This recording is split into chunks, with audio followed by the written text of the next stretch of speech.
All right, we're going to talk about some of the malting malting barley research that we've done here in northwestern Wisconsin. Over the last several years, we've had some interest from the craft brewing industry to see if we can grow good quality barley here in northwestern Wisconsin.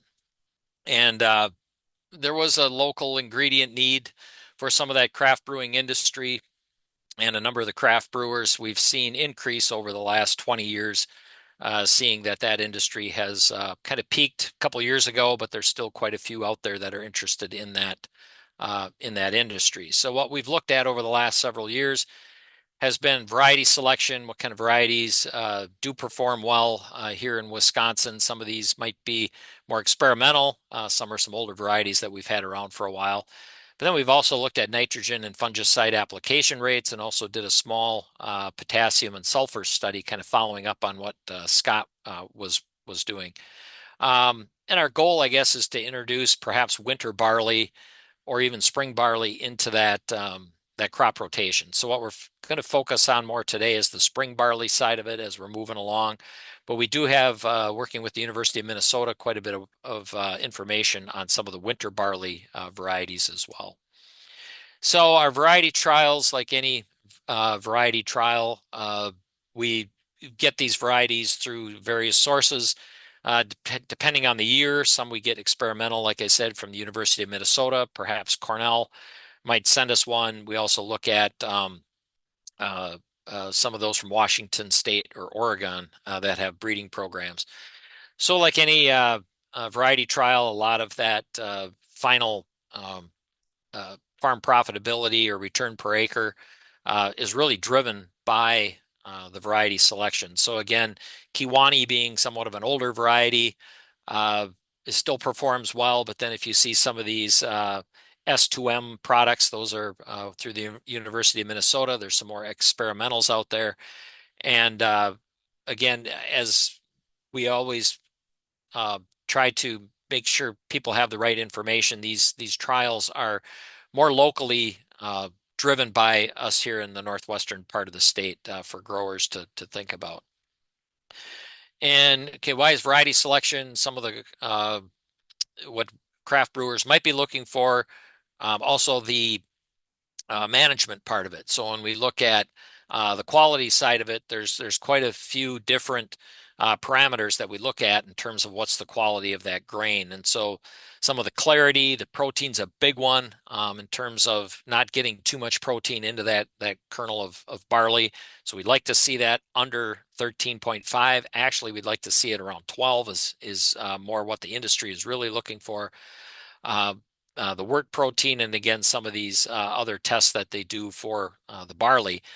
The USDA Cereal Crops Research Unit does provide that type of testing. And again, for those of us on the research side, we're able to send that down there and get that done for little or no cost. Again, if you're a barley producer, need to have that quality measured, there is a small fee that goes along with it. But again, there's a methods of analysis for barley malt, and it has a criteria sheet, a full criteria sheet of what you need to meet for some of those specs. So this is kind of what that spec sheet looks like from a quality standpoint. So you can see that on the barley side, we were a little bit too high in 2023. Good growing season for the most part, trying to not fertilize with nitrogen fertilizer and keep that barley protein level down. But as you go along this column here with barley protein, you can see some of them definitely got a little bit too high. Probably not going to make that grade for quality protein, quality barley. So all of these parameters come with that test, and then they do a ranking over here as far as how they rank within the samples that were sent in, but they also compare you kind of to an industry standard, so you get an idea of where your quality lands in terms of being able to market that to a craft brewer. One of the other studies that we've tried to do is with a fungicide application study. We know Fusarium head blight is the biggest challenge that we have in a lot of our small grains, so it's no different in whether it's winter barley or spring barley. Winter barley, we tend to not get quite as much infection, as that tends to head out earlier in the year and maybe avoid some of that more humid weather that we get in June. So we looked at what is needed from a fungicide application side of things. And there again, that effect can be, those smaller kernels. If you do get that infection, the mycotoxins we're all pretty familiar with. When DON shows up, we need less than 1 part per million DON in those samples from a quality standpoint. And then if you're a beer snob out there, you get uncontrollable foam and then it's discolored. So again, if Fusarium tends to show up and you're a craft brewer or doing some home brew and you're having these issues, odds are some of that barley might have a DON infection to it.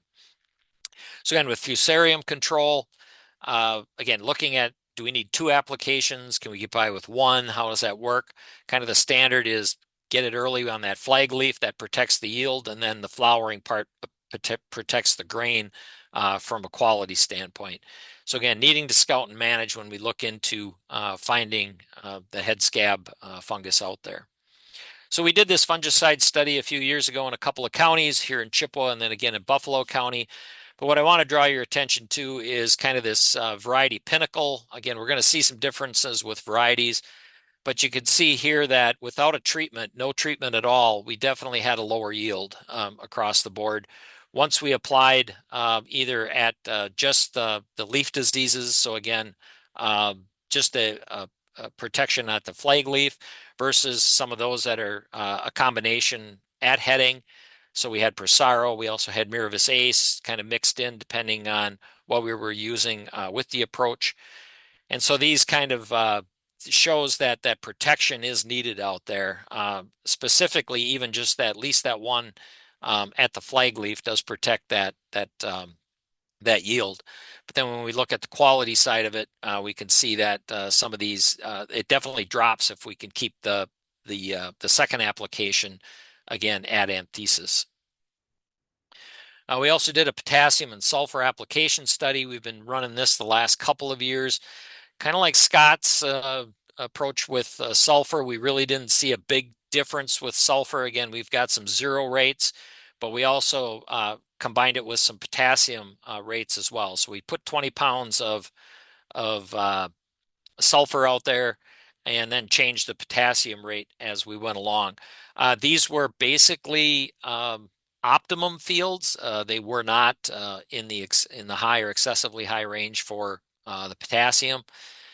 And so we kind of got a shotgun approach here. There was a little effect on yield, but it really wasn't related to much application. So we got just as good a yields with the 0 application of K and sulfur. Again, that could have been driven by the fact we were at an optimum soil test level. We tried to run quality tests with 2024 barley, but again, like we needed to harvest ahead of some weather and when we had some crew available, and probably harvested a little too early, and that affected our condition of the grain, and therefore we did not get quality data from 2024. Moving on to our nitrogen application study, again, looking at it from, again, this nitrate and groundwater issue. And so we looked at an application range anywhere from 15 to 70 pounds. That's kind of what the university looks at from UW. That's what's in A2809 in terms of that's what we can apply from an application recommendation. Can we apply lower rates? Again, still get the yield, lower the quality of the lower the protein level to get that quality grain, and then bottom line, move it into farm profitability. So the quality versus quantity, that's your nitrogen challenge. You want obviously to get a yield out there, but if you're going to sell this for hit those quality parameters, we got to have that protein below, again, 13, hopefully 12% is ideal where it goes. That's going to drive your kernel and plumpness and size of those kernels, as we mentioned earlier. And then the nitrogen impacts those protein levels directly. It's going to affect the head on your beers. So again, if too high of a protein, you don't get a good head on the beer. And again, those of us that like beer and like a good head on our beer, if it gets that flat look to it, odds are that protein is probably a little bit too high. So nitrogen can increase the yields. So we want to keep that protein range somewhere between 9.5 to 12.5. Again, USDA looks at it at 13.5, but the industry is going to push it towards under 13. So that's the challenge, is get good yields without high protein. So just throw up a few graphs here based on Chippewa County. Again, these were depends on the year we could get our hands on certain varieties. Full pine is a little shorter variety out of Oregon, and you could see that year we used typically used anywhere from 0 to 90 units of nitrogen on these replicated plots. Really no different that year. We did see a little bit of difference with the varieties we tested in 2019, and then in 2018 kind of had that similar result where we saw an increase in the yield as we bumped up, but typically that higher rate, pushing 90 pounds of nitrogen, really didn't result in that higher yield. So in the end, what's the bottom line in terms of this economic return? Only one of the years that we tested did we really see that high rate be the one that gave us the best return on our acre. And so that was in Buffalo County in 2020. Other years we landed somewhere between 30 and 60 pounds. We know we need some nitrogen. Do we need as much as 90? Probably not. I should back up. Buffalo was more of a heavier soil, a more silt loam type soil. Chippewa was an unirrigated sand. And so that's where you'll see some of the differences here. But for the most part, in the 6 site years that we did, only 1 year did that high rate actually return us the most investment.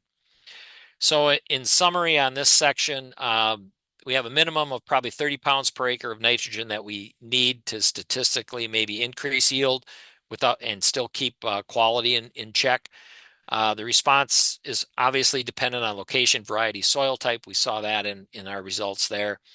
And then the nitrogen application rate provided those highest returns. We didn't see it really that much in that 90-pound rate. And then again, that fungicide application for protection is definitely needed at heading in terms of quality, but also the flag leaf in terms of yield. So that recommendation of those 2 applications seemed to come through in our small trials here in these 2 counties. We do some extension outreach. We got some websites, our Chippewa County website. We've also had this work published in the Journal of the National Association of County Agricultural Agents. So if you're interested in reading in depth more about what we did, which resulted in these, that provided these results, that's available as well. We are working with the University of Minnesota again on a winter barley trial. I think a colleague of mine, Will Fullwider, down in Dane and Dodge County, is also doing some winter barley work. So you might hear more of that as we continue with the Badger Crop Connect throughout some of the future episodes. So I just want to provide some acknowledgments to the Buffalo County Barley Society. They've provided a lot of the equipment and some of the support for this work. Roar Malting, the American Malting Barley Association, and USDA through the Cereal Crops Unit has provided some help on this. So I'm going to wrap that up. And as we kind of push towards the end, I'm going to stop sharing. If there's any questions, you can throw them in the chat. Otherwise, send me an email. Should be there. I can share that in the chat as well.